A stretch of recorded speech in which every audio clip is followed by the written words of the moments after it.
आचार्य सोनिका श्रीहरि जी आप सभी दर्शकों का हमारे YouTube चैनल डिवाइनर साइंस में हार्दिक स्वागत करती हूँ। दर्शकों, आज हम बात करेंगे महाशिवरात्रि के महत्व और पौराणिक प्रचलित कथाओं के विषय में।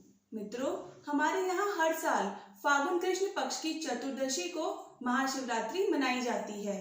ये व्रत भगवान शिव को समर्पित है, इसलिए इस व्रत में महादेव की पूजा अर्चना की जाती है। वैसे तो हर माह के कृष्ण पक्ष की चतुर्दशी को शिवरात्रि के तौर पर मनाया जाता है।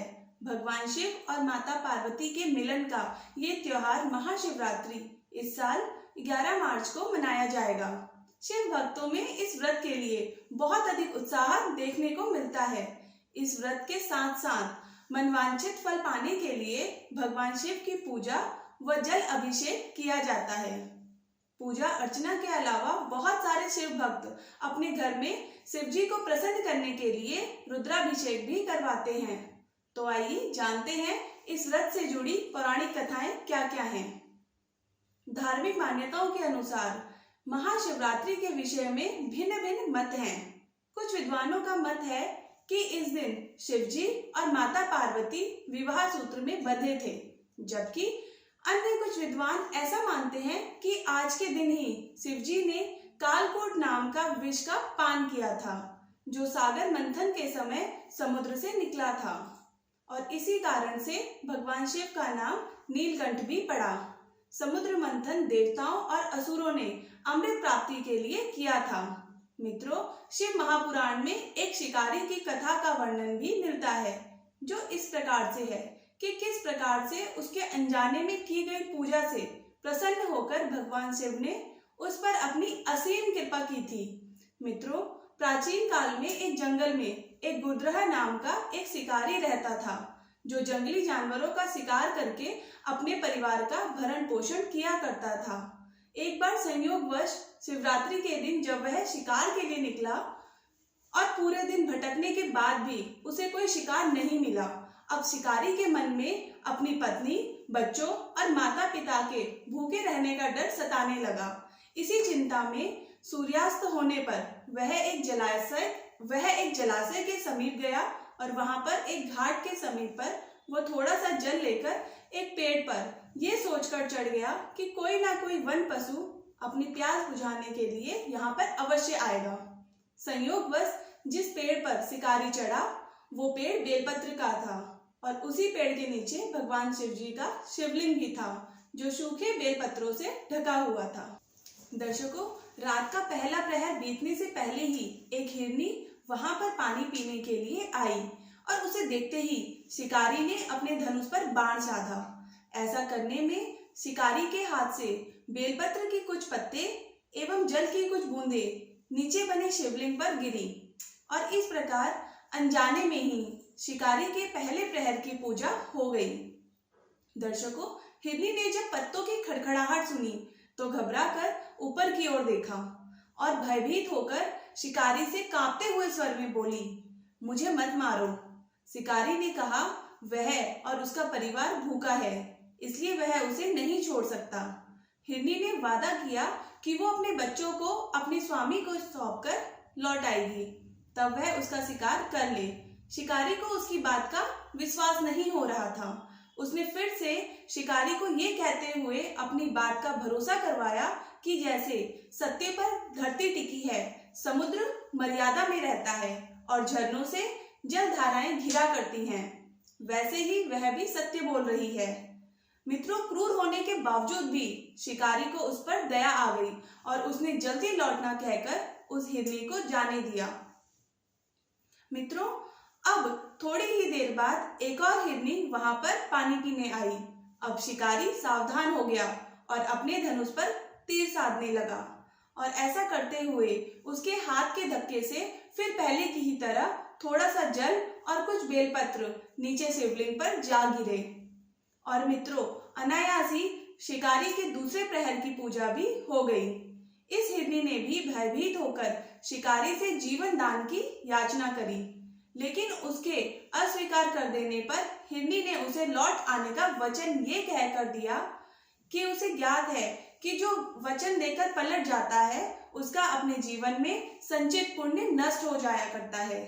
तो शिकारी ने पहले की ही तरह इस हिरनी के वचन का भी भरोसा कर उसे जाने दिया। मित्रों, अब शिकारी इसी चिंता से व्याकुल हो रहा था कि उनमें से शायद ही कोई हिरनी लौट कर आए और अब उसके परिवार का क्या होगा। इतने में ही उसने जल की ओर आते हुए एक हिरन को देखा और उसे देखकर शिकारी बड़ा प्रसन्न हुआ। मित्रों, अब फिर से धनुष पर बाण चढ़ाने से उसके तीसरे प्रहर की पूजा भी स्वतः ही संपन्न हो गई। लेकिन दर्शकों, पत्तों के गिरने की आवाज से वह हिरन सावधान हो गया। हिरन ने शिकारी को देखा और पूछा, तुम क्या करना चाहते हो? वह बोला, अपने कुटुंब को भोजन देने के लिए तुम्हारा वध करूंगा। मित्रों, वह मृग प्रसन्न होकर शिकारी से कहने लगा, मैं धन्य हूँ कि मेरा ये शरीर किसी के काम आएगा, परोपकार से मेरा जीवन सफल हो जाएगा। पर कृपया कर मुझे अभी जाने दो ताकि मैं अपने बच्चों को उनकी माता के हाथों में सौंपकर उन सबको धीरज बनाकर यहाँ लौट आऊं। मित्रों, अब शिकारी का हृदय उसके पाप पुण्य नष्ट हो जाने से शुद्ध हो गया था। इसलिए मित्रों, अब शिकारी विनय पूर्वक बोला, जो जो यहाँ आए सभी बातें बनाकर चले गए और अभी तक नहीं लौटे हैं। यदि तुम भी झूठ बोलकर चले जाओगे तो मेरे परिजनों का क्या होगा? अब हिरन ने ये कहते हुए उसे अपने सत्य बोलने का भरोसा दिलवाया कि यदि वो लौटकर न आएगा तो उसे वो पाप लगे जो उसे लगता है, जो सामर्थ्य रहते हुए भी दूसरों का उपकार नहीं करता है। शिकारी ने उसे भी ये कहकर जाने दिया कि शीघ्र लौट आना। मित्रों, अब रात्रि का अंतिम प्रहर शुरू हो गया और अब उस शिकारी के हर्ष की सीमा न थी, क्योंकि मित्रों, अब शिकारी ने उन सब हिरन हिरनियों को अपने बच्चों सहित एक साथ अपनी ओर आते हुए देखा।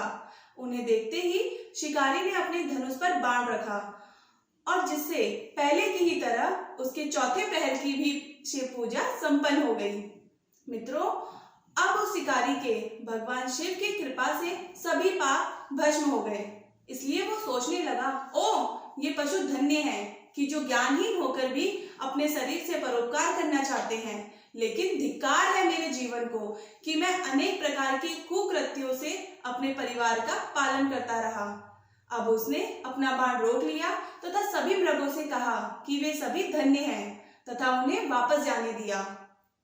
मित्रों, उसके ऐसा करने पर भगवान शंकर ने प्रसन्न होकर तत्काल ही शिकारी को अपने दिव्य स्वरूप का दर्शन करवाया तथा उसे सुख समृद्धि का वरदान देकर गुह नाम प्रदान किया। मित्रों, ये शिकारी ही वह गुह था जिसके साथ भगवान श्री राम ने मित्रता की थी। भक्तों, शिव जी के स्वरूप की अगर बात करें तो शिव जी जटाओं में गंगा जी को धारण करने वाले, सिर पर चंद्रमा को सजाने वाले, मस्तक पर त्रिपुट तथा तीसरे नेत्र वाले, कंठ में कालपाश, नागराज तथा रुद्राक्ष माला से सुशोभित, हाथ में डमरू और त्रिशूल। भक्तगण बड़ी ही श्रद्धा से उन्हें शिव शंकर, शंकर, भोलेनाथ, महादेव, भगवान आशुतोष, उमापति, गौरी शंकर, सोमेश्वर, महाकाल, ओमकारेश्वर, वैद्यनाथ, नीलकंठ, त्रिपुरारी, सदाशिव तथा अन्य सहस्त्र नामों से संबोधित कर उनकी पूजा अर्चना किया करते हैं। भगवान शिव एवं शिवा हम सबके चिंतन को सदैव सकारात्मक बनाए एवं सबकी मनोकामनाएं पूरी करें। दर्शकों, यदि आपको हमारे द्वारा दी गई ये जानकारी पसंद आई है तो इसे अधिक से अधिक अपने परिजनों और मित्रों के साथ शेयर करें, साथ ही लाइक और कमेंट भी करें।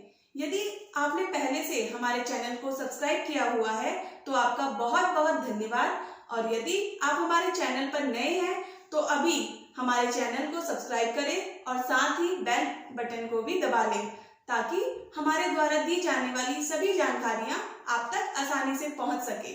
धन्यवाद।